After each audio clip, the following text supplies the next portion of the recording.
How do you stop a crime before it even happens? I mean, really think about that. For the longest time, policing was all about responding to calls. The crime happens, then the police show up. But today, we're diving into a really fundamental shift in that strategy.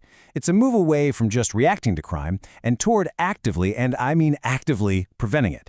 Let's get into how law enforcement is trying to see what's coming around the corner.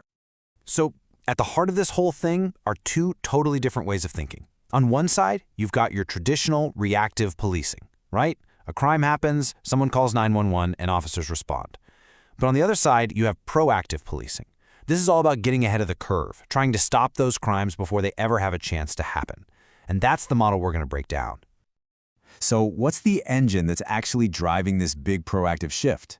Well, it's a strategy, and you might have heard the term called intelligence-led policing. And let me tell you, this is way more than just a buzzword. It's a completely different way of thinking about what law enforcement's role is in our communities. Okay, so what does that actually look like in the real world? Well, instead of just randomly patrolling and waiting for that call to come in, departments using this model are digging into data, they're sharing information, and they're using intelligence analysis to pinpoint potential threats early. It's all about being strategic, using information to figure out where and when crimes are most likely to pop up, and then, boom, you focus your resources right there. The process itself is actually pretty straightforward. You can think of it as a simple three-step cycle. First, you've got to collect the information and data, and this is everything from crime stats to tips from the community. Then you analyze all that data. You're looking for patterns, for connections, for potential threats. And here's the most important part, the final step. You use that analysis to strategically send your resources where they're going to have the biggest preventative impact. All right, let's see how this works in a really high-stakes situation. Counterterrorism. Now, you might think this is all about the big federal agencies, right? But what the intelligence-led model shows us is that prevention actually starts right on our streets, with our local police departments. Think about it. Local officers are the ones on the ground, day in and day out. They're often the very first people to notice when something just feels off in a community. They're in the perfect position to detect those subtle, early warning signs. Under this model, their job is to gather that info, share it up the chain with state and federal partners, and, this is absolutely critical, to engage with the community to build the trust you need for people to feel safe coming forward. And that collaboration, it completely transforms the relationship between the police and the public. See, when residents actually trust law enforcement, they become part of the solution. They're way more likely to report something that worries them or to share information.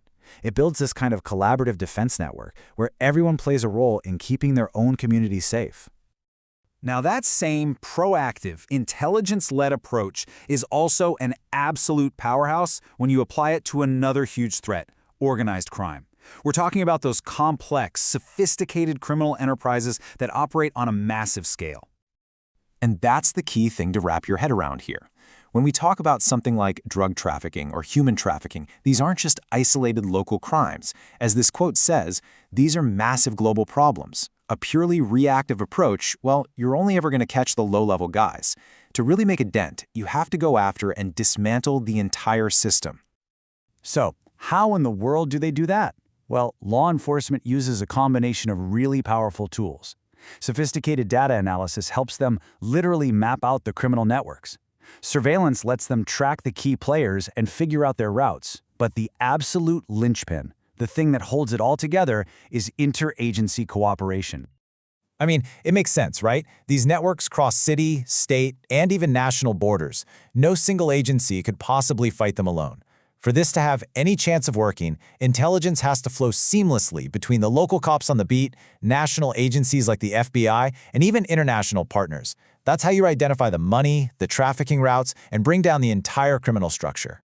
So you see the thread connecting all this, right? Whether we're talking about preventing a terror plot or taking down a human trafficking ring, there's a clear connection. It's a single proactive philosophy that's at work here, and it's reshaping modern policing from the ground up. So when you boil it all down, it really comes down to three fundamental pillars. Modern, effective policing has to be proactive. You're trying to prevent crime before it can even start. It's got to be informed, relying on good data and solid intelligence. And finally, it has to be collaborative. And that means deep partnerships, not just between agencies, but with the very community they serve. And that leaves us with one last and really important question. Criminals and terrorists, they don't stand still. They're constantly adapting their methods, and the networks they use are getting more and more sophisticated all the time. So as we look to the future, the real challenge is this: how do we make sure our intelligence and our prevention strategies don't just keep up, but actually stay one step ahead?